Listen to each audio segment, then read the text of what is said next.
slow lingered near when my life is almost gone. Hear my cry, hear my call, hold my hand lest I fall. Take my hand, precious Lord, lead me home. Precious Lord, take my hand, lead me on. Let me stand, I'm tired, I'm weak, I'm worn. Through the storm, through the night, lead me on to the light. Take my hand, precious Lord, lead me home. When the shadows appear and the night draweth near and the day is past and gone, at the river I stand, guide my feet, hold my hand, take my hand, precious Lord, lead me home. Precious Lord, take my hand, lead me on. Let me stand, I'm tired, I'm weak, I'm worn. Through the storm, through the night, lead me on to the light. Take my hand, precious Lord, lead me home.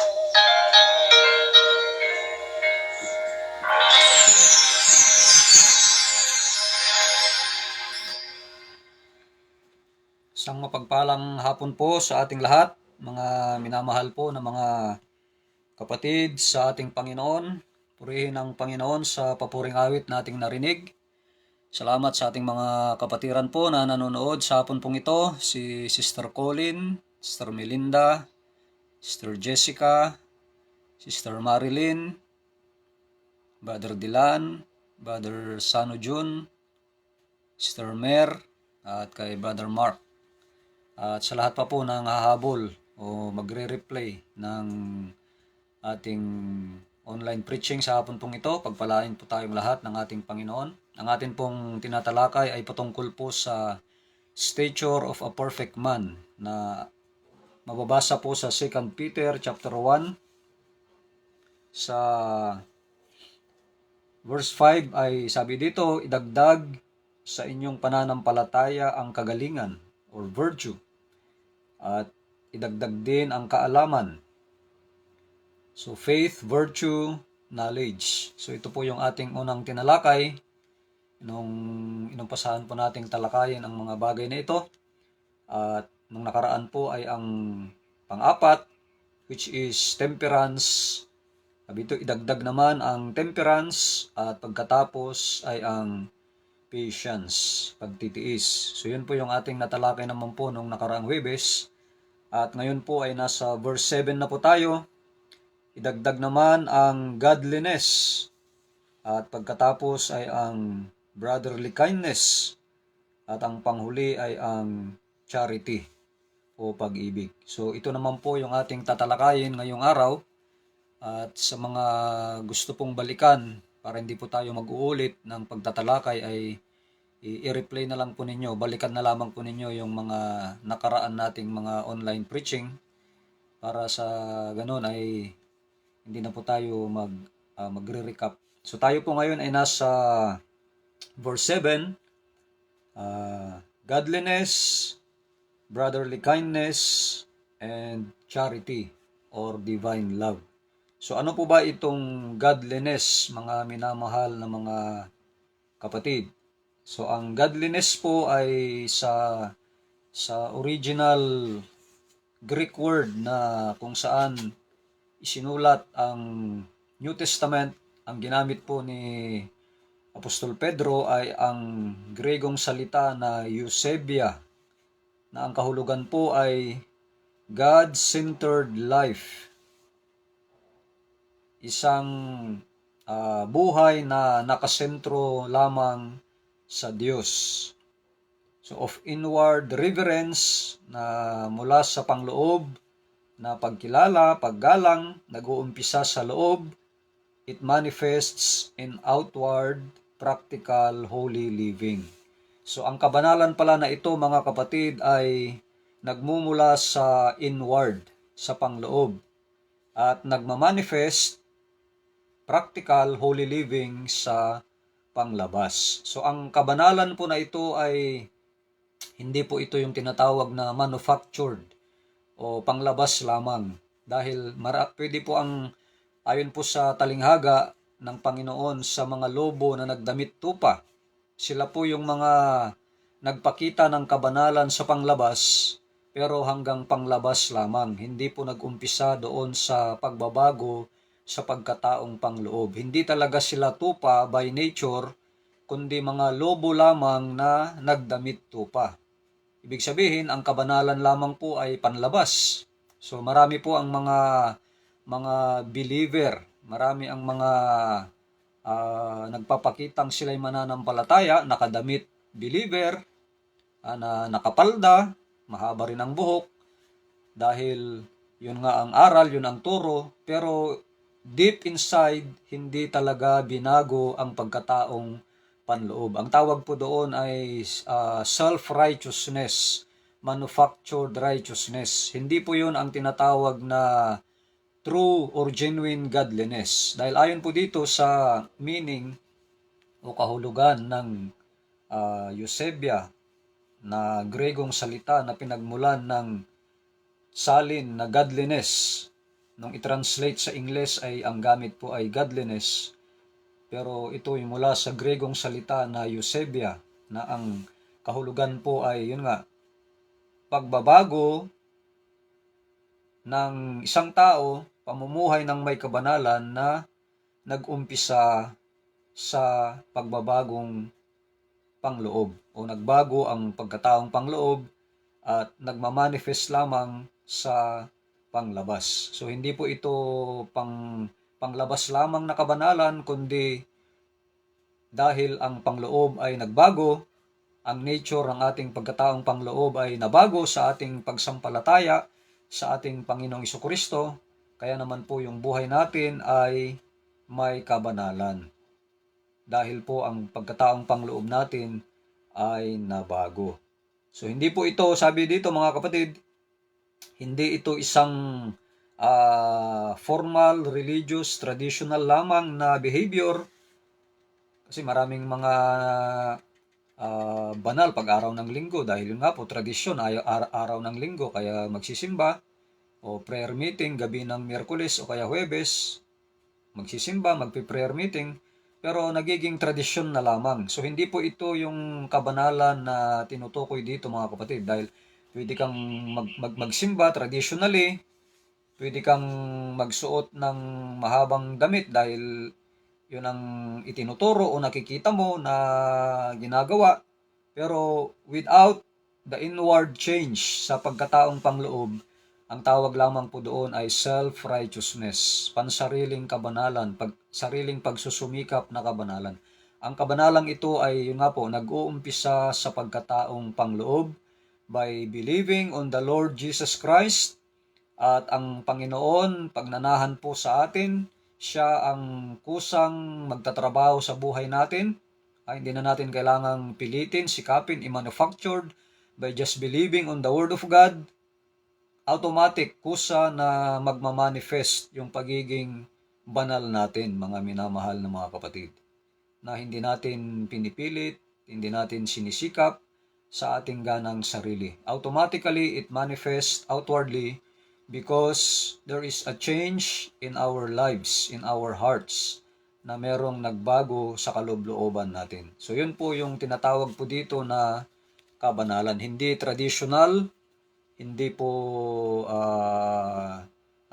self manifestation o pagsusumikap sa sarili, kundi ito po ay automatic na makikita ang kabanalan sa buhay ng isang taong nabago dahil kinilala niya, tinanggap niya ang ating Panginoong Hesukristo. Kaya naman ang bunga ay nakikita sa kanyang pananalita, sa kanyang kilos, sa kanyang pamumuhay, sa kanyang pag-iisip, sa kanyang pakikisalamuha sa kapwa, sa everyday life, everyday living ng kanyang pakikisalamuha sa mga tao, hindi lang sa mga kapatiran, kundi sa lahat ng tao na kanyang nakakasalamuha ay nakikita po yung kabanalan. A God-centered life of inward reverence that manifests in outward practical holy living.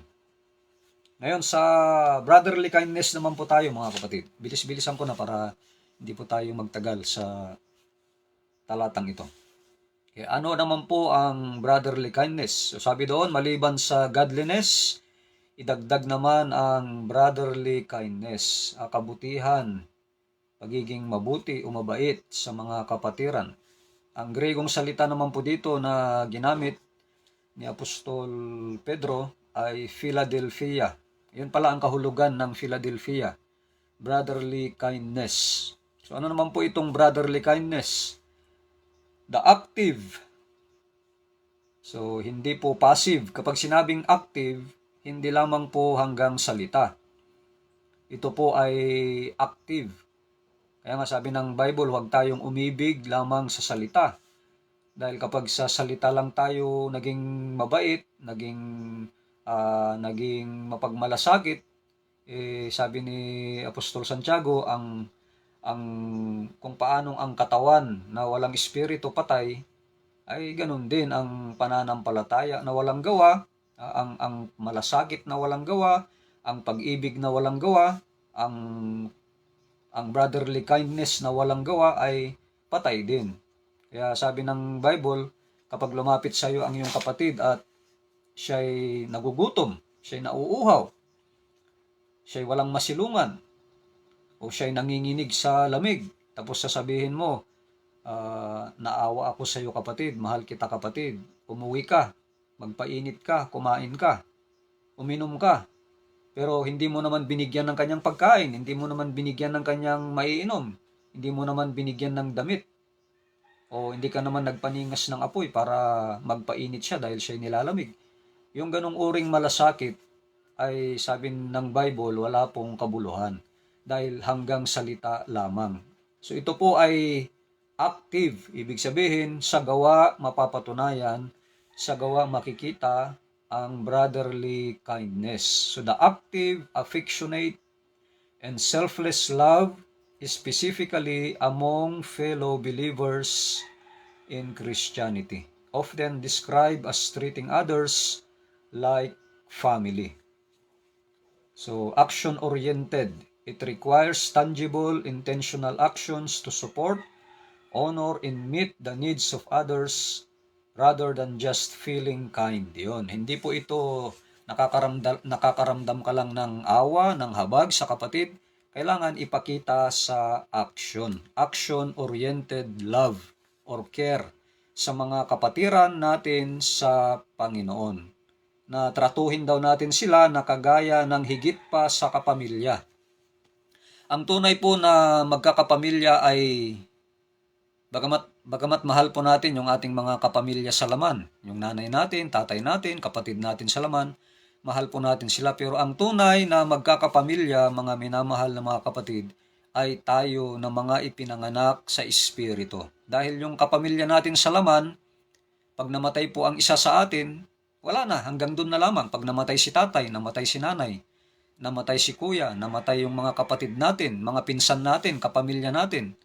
Tapos na yung pagiging magkakamag-anak natin. Pero yung mga kapatid natin sa Espiritu, maging hanggang sa resurrection, hanggang sa buhay na walang hanggan, magkakasama pa rin tayo bilang isang pamilya, mga minamahal na mga kapatid. Kaya sabi dito, brotherly kindness is yung active, affectionate, and selfless love, selfless care na ipinapakita natin sa ating mga kapatid na higit pa sa isang kapamilya. We are the family of God. Kaya nga sabi ng Biblia, kapag yung kapatid mo na hindi mo nakikita, yung kapatid mo na nakikita mo, hindi mo kayang ibigin, hindi mo kayang paglingkuran, hindi mo kayang pagsilbihan, hindi mo kayang gawan ng mabuti, gaano pa kaya ang Diyos na hindi mo nakikita?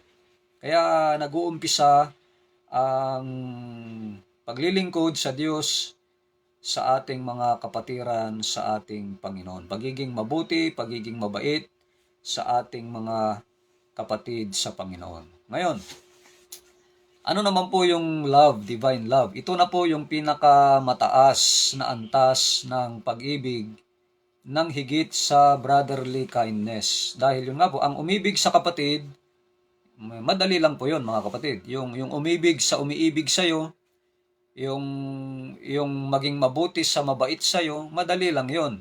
Pero yung ibigin mo ang kaaway mo, tulungan mo ang hindi tumutulong sa'yo, bigyan mo ng malasakit ang walang malasakit sa'yo, yun ang medyo mahirap. Kaya kailangan natin mga kapatid yung divine love para maibig natin yung mga hindi kaibig-ibig. Brotherly kindness is being loving and caring sa mga kapatiran sa Panginoon.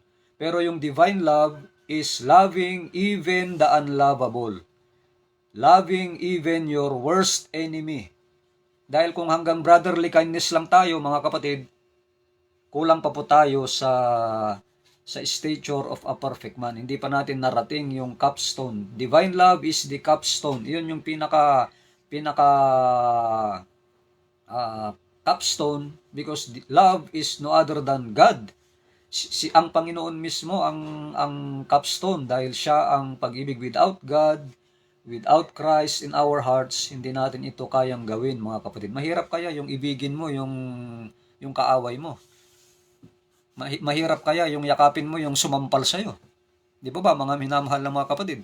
Yung tulungan mo yung kapatid mo, madali lang yon. Kamayan mo yung kapatid mo dahil kinamayan ka. Ngitian mo yung kapatid mo sa Panginoon dahil nginitian ka. Bigyan mo ng pagkain yung kapatid mo sa Panginoon dahil mabait siya sa'yo. Madali lang yon. Pero yung ibigin mo ang taong naninira sa'yo, medyo mahirap po yun. Kaya kailangan natin ng divine love. Yung yakapin mo yung taong nananakit sa'yo. Mahirap po yun mga kapatid. Kaya yun yung pinaka-capstone sa lahat.